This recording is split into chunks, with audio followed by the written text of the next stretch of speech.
Deuteronomy 11 is a passionate call from Moses for Israel to love and obey the Lord, reminding them of his mighty works and setting before them a clear choice between blessing and curse.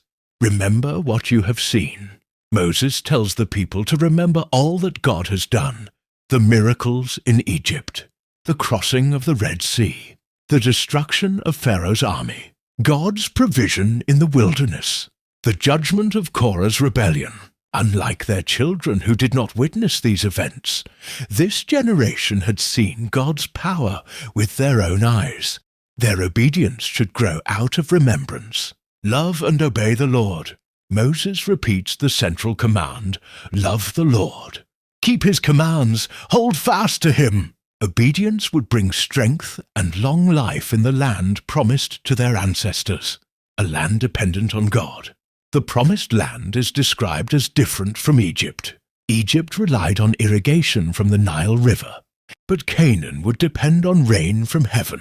This means Israel would have to depend daily on God's provision. The land itself would reflect their spiritual condition. If they obey, rain will come in its season.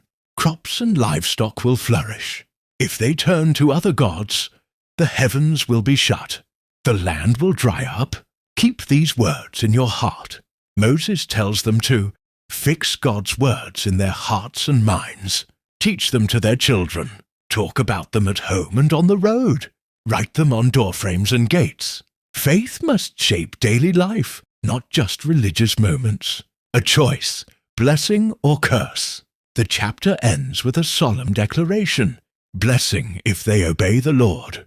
Curse if they turn to other gods. Moses instructs that when they enter the land, these blessings and curses are to be proclaimed from Mount Gerizim and Mount Ebal, symbolizing the serious choice before them, meaning and significance. Deuteronomy 11 teaches that remembering God's works strengthens faith. Love and obedience go together. Prosperity depends on dependence on God. Faith must be taught to the next generation. Life with God is a continual choice. This chapter urges Israel to choose loyalty, knowing that their future in the land depends on their devotion. Key themes include remembrance, obedience, generational faith, dependence on God, covenant blessing, and the power of choice. Please share, subscribe, follow for more thanks.